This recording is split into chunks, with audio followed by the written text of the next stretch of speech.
మన X-CM YS Jaganmohan Reddy character అయితే చాలా బ్రేవ్ క్యారెక్టర్ కంపారిటివ్లీ మిగతా పొలిటీషియన్స్తో పోల్చుకుంటే. అంటే అతని మీద చాలా చాలా నెగిటివ్గా రూమర్స్ స్ప్రెడ్ చేసేవారు. బాబాయ్కి హత్య కేసులో హ్యాండ్ ఉందని, లేదంటే అక్రమాస్తులు, లేదంటే ఇంకేదో ఇంకేదో ఇంకేదో.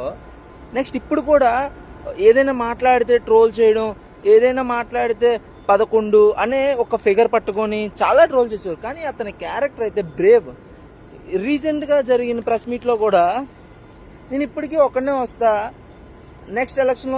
నెక్స్ట్ ఎలక్షన్స్లో కూడా ఒక్కడనే పోటీ చేస్తా, మీరు నిజంగా మంచి చేస్తే మీరు సింగిల్గా రండి, మంచి చేయలేదని అనుకుంటే మళ్ళీ కలిసి రండి నా మీదకి పోటీగా, నేను మాత్రం ఒక్కడనే వస్తానంటాడు. నెక్స్ట్ ఇంకోటి, క్యాపిటల్ విషయంలో ఏదో ఒక ప్రాంతానికి అభివృద్ధి జరగడం అది కరెక్ట్ కాదు, ఎందుకు మనం డిఫరెంట్గా ఆలోచించకూడదని చెప్పి ఏదో మా విగానని చెప్పి అతను ఒక వర్డ్ క్రియేట్ చేస్తే దాన్ని కూడా ట్రోల్ చేయడం.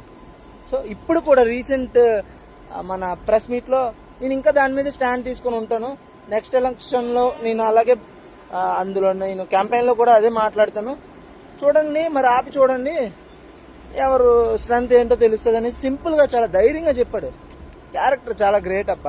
ఎందుకంటే మనం ఎన్నైనా రూమర్ స్ప్రెడ్ చేయొచ్చు, అవి ప్రూవ్ చేయాలి కదా. ఇప్పుడు పవర్లో ఉన్నది అపోజిట్ పార్టీ, జైల్లో పెడతారా, సరే ప్రూవ్ చేసి పెట్టుకోండి అని ధైర్యంగా చెప్తున్నాడు. కానీ మీరు మాత్రం నాకు తెలిసి ఇలాంటి పొలిటీషియన్, మీకు తెలుసు అది జలస్తో ఫీల్ అవుతారు మీరు. ఇలాంటి పొలిటీషియన్ మీరు ముందు ఇక తర్వాత అనేది చూడలేరు కూడా.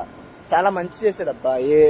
ఈ స్కూల్స్ అవగానే ఈ పేదోళ్ళకి సిస్టమ్ తీసుకొచ్చి ప్రజల చేతిలో పెట్టేశాడు. ఇలాంటి క్యారెక్టర్ మళ్ళీ దొరకదు.